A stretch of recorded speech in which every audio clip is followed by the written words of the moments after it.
সুপ্রভাত বন্ধুরা, আজ বহুদিন বাদে আবার আপনাদের সামনে একটা ভিডিও নিয়ে এসেছি। এবারে ভিডিওটা একটু অন্যরকম। গেছিলাম স্কাই ওয়াচার্স অ্যাসোসিয়েশনের উদ্যোগে একটা স্কাই ওয়াচিং ক্যাম্পে যোগ দিতে। আমি ওনাদের সদস্য। বহুদিন ধরে বাড়ি থেকে শুরু করেছিলাম 4:30, কোলাঘাটে এসে পৌঁছালাম 5:30। চায়ের বিরতি। আর আমাদের বড় দলটা তারা এখন হাওড়া স্টেশনে অপেক্ষা করছে ট্রেনের জন্য। ইস্পাত ধরবে 6:35 ছাড়বে। ফোনে তাদের খোঁজ খবর নিয়ে চা পান শেষ করে আমি আবার আমার গন্তব্যের দিকে এগোতে শুরু করলাম।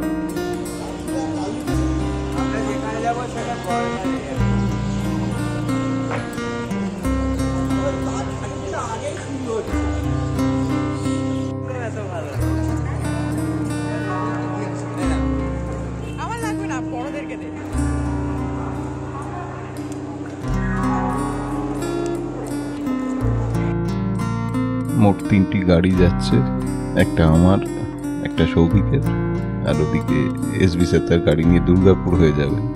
সৌভিক সবে রওনা হয়েছে, আমার থেকে অন্তত 30-35 মিনিট দূরে আছে। ওরাও এসে কোলাঘাটে টি ব্রেক নেবে, তারপরে এগোবে। দেখি রাস্তায় কোথাও ওদের সাথে দেখা হয়ে যাবে আমাদের। অপেক্ষা করবো ওদের জন্য। ফাঁকা রাস্তা, সকালবেলা গাড়ি চালানোর মজাই আলাদা। আমাদের এই স্কাই ওয়াচিং ক্যাম্পে যেটা হয়,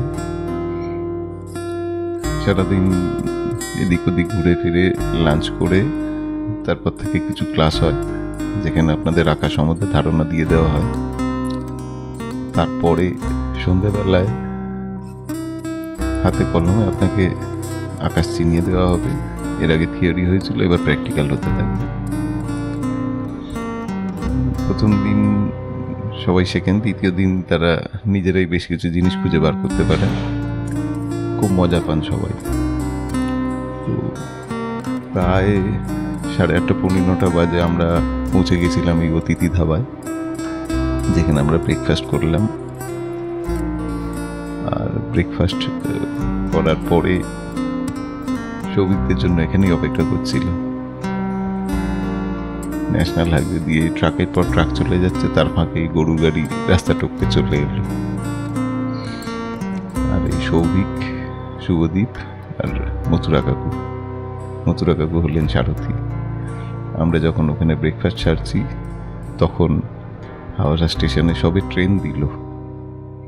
ইস্পাত ওখান থেকে 8:55 ছেড়েছে।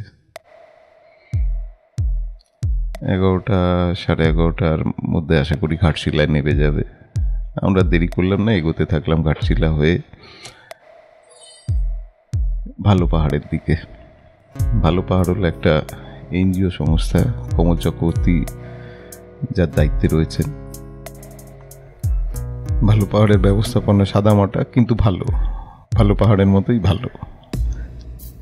পরপর 2টো গাড়ি আমাদের এগোতে থাকলো। সামনে আমরা মহুলিয়া মোড় থেকে আন্ডারপাস ধরে ভালো পাহাড়ের দিকে এগোতে থাকবো।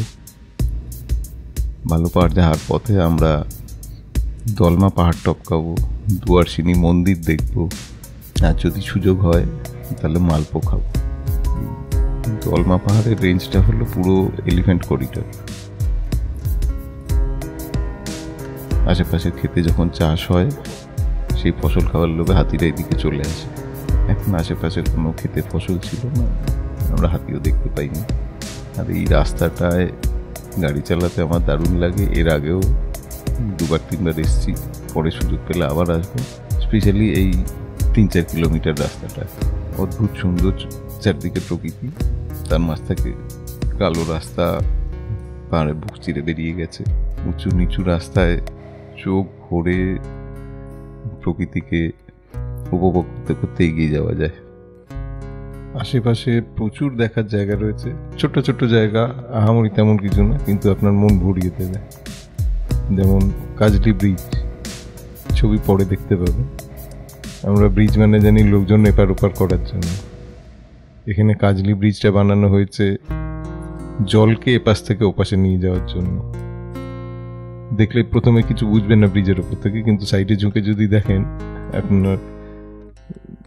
গাড়ি চলাচলের জন্য ছোট যে রাস্তাটা রয়েছে তার নিচ দিয়ে একটা ক্যানাল এ পাহাড় থেকে ওপারে নিয়ে যাওয়া হয়েছে।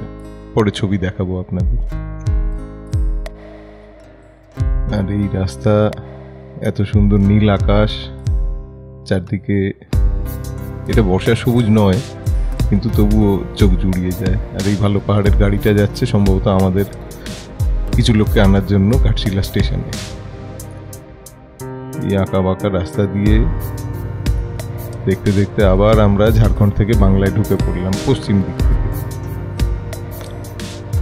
দুয়ারসিনী মন্দিরের কাছাকাছি আমরা চলে এসেছি।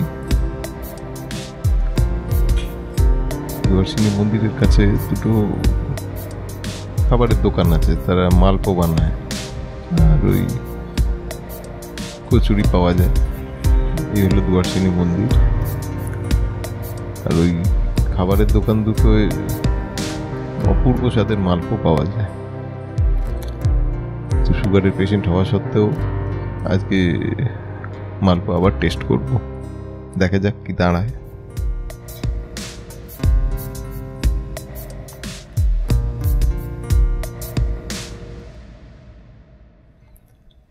গরম গরম মালপো ভাজা হচ্ছে, এগুলোই টেস্ট করব। যিনি বানাচ্ছেন তার সাথেও একটু কথা বলে নেব। ময়দার সাথে আর কিছু থাকে? বাদাম, মৌরি। এরপরে মনের আনন্দে মালপো খেয়ে আমরা ভালো পাহাড়ের দিকে এগোতে শুরু করলাম। সামান্য সময় লেগেছিল ভালো পাহাড়ে পৌঁছাতে। তো এই সামনেই ভালো পাহাড়, বাঁদিকে। এখানেই আমরা পেছন দিকে গাড়ি রেখে দিয়েছিলাম, দিয়ে অপেক্ষা করতে লাগলাম কখন আমাদের বাকি টিম ঘাটশিলা স্টেশন থেকে ভালো পাহাড় এসে পৌঁছায়। এই হলো ঘাটশিলাতে আমাদের বড় দলটা স্টেশনে নামার পরে স্টেশন থেকে বেরিয়ে অটো ধরে চলে এসেছিল। আর যে সাদা গাড়িটা গেছিল সেটাতে আমাদের ক্লাবের কিছু টেলিস্কোপ আর বয়স্ক মানুষদের তুলে দেওয়া হয়েছিল। সবাই ভালো পাহাড়ে এসে পৌঁছানোর পরে রুম ডিস্ট্রিবিউশন হলো। আর যেহেতু অনেক দেরি হয়ে গেছে, অনেক আগে সবাই ব্রেকফাস্ট করেছিল, খিদে সবার প্রচুর পেয়েছিল। সামান্য অপেক্ষার পরেই আমরা দুপুরের খাওয়া শুরু করে দিয়েছিলাম।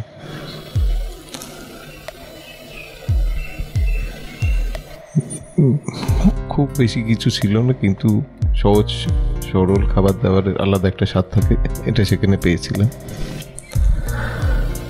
খাওয়া দাওয়া শেষে সবাইকে আমাদের ক্লাবের তরফ থেকে একটা করে ওয়েলকাম কিট দেওয়া হলো। তাতে প্রয়োজনীয় তথ্য দেওয়া ছিল, সেগুলো অংশগ্রহণকারীরা সুযোগ সুবিধা মতো ব্যবহার করেছিলেন।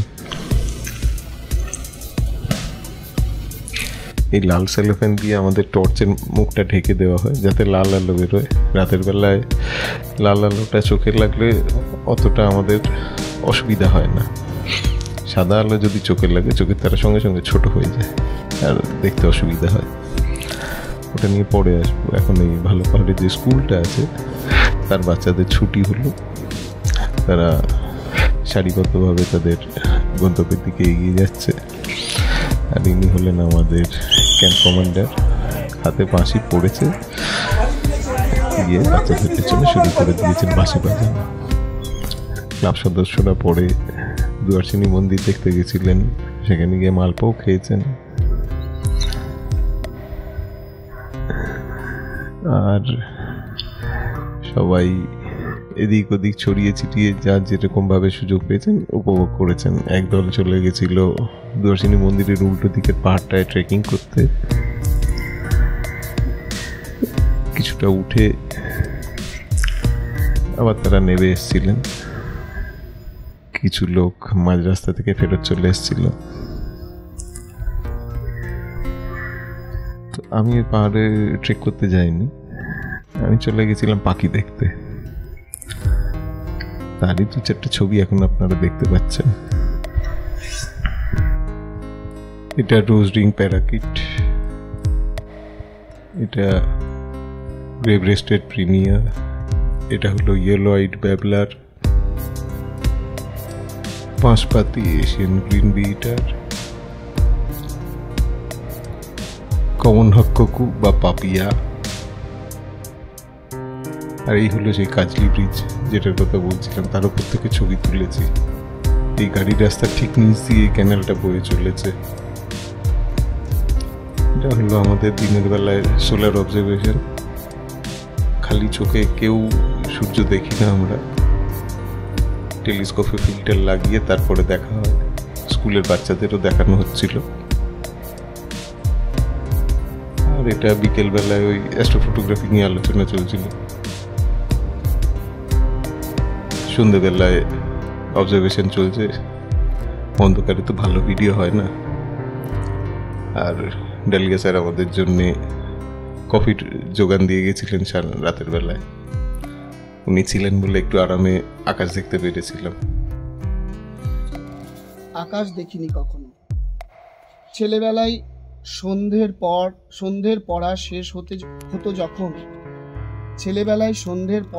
হতো যখন তখনও ভাত ফুটতে কিছু বাকি। অগত্যা আকাশ দেখতাম উঠোনে মাদুরে শুয়ে। জানি না তারাদের কথা হতো নাকি। নামতা ফুরোতেই ভাতের গন্ধ উঠোন জুড়ে বাতাসে তুলত ঢেউ। তখনই চোখের ওপর তারা ভরা আকাশ সযত্নে টানিয়ে দিত কেউ। তখনও ভাতের অপেক্ষায় ছেলেবেলায় আকাশ দেখেছি কত। কেবল আকাশকেই ভালোবেসে আকাশ দেখিনি কখনো। এমন বন্ধু কে আছে আর দিতে পারে নক্ষত্রের সন্ধান? আমরা আকাশ বন্ধু, সকলেই নক্ষত্রের সন্তান। মানিক পালের বক্তব্য শুনলেন। আমাদের ক্যাম্প শেষে উনি ওনার বক্তব্য রাখছিলেন, কেমন লেগেছিল। একটা কবিতাই লিখে ফেলেছিলেন। আর যা ছবি দেখছেন ওনারই তোলা। একটু গাইডেন্স দিয়ে দিয়েছিলাম, তারপরে উনি এমন ছবি তুলতে পেরেছিলেন সন্ধ্যেবেলায় একটা সাধারণ ক্যামেরা আর ট্রাইপড দিয়ে। এটা হলো অনিকেতের তোলা। আমি আর অনিকেত দুজনে অ্যাস্ট্রোফটোগ্রাফির ফুল সেট আপ নিয়ে গেছিলাম। আর ভিডিও যেহেতু হয় না, কিছু কিছু স্টিল ছবি দিয়ে আমাদের সন্ধ্যেবেলার কর্মকাণ্ড কিছু দেখুন। আর সবশেষে টাইম ল্যাপস দিয়ে ভিডিও শেষ করব। যখন ক্যামেরার টেলিস্কোপ তার নিজের কাজ শুরু করে দেয়, তখন আমি ফাঁকা হয়ে যাই। তখন এদিক ওদিক ঘুরে এই ধরনের কিছু ছবি তুলেছিলাম। সূর্যাস্তের ছবি, এটা প্রথম দিনের।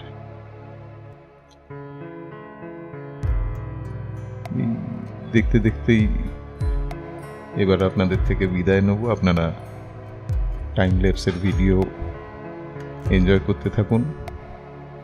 এরপরে আবার কোনো ভিডিও নিয়ে আসবো আপনাদের কাছে। আপাতত বিদায়। ধন্যবাদ স্কাই ওয়াচার্স অ্যাসোসিয়েশনকে এরকম একটা স্কাই ওয়াচিং ক্যাম্প করার জন্য। আবার যদি হয় আবার তাতে অংশগ্রহণ করব। গ্রুপ ফটো দেখিয়ে টাইম ল্যাপস শুরু হবে এবার। এটা হলো জেলিফিশ নেবুলা। প্রথম দিনের টার্গেট ছিল আমার অ্যাস্ট্রোফটোগ্রাফি। এটা ওরায়ন নেবুলা।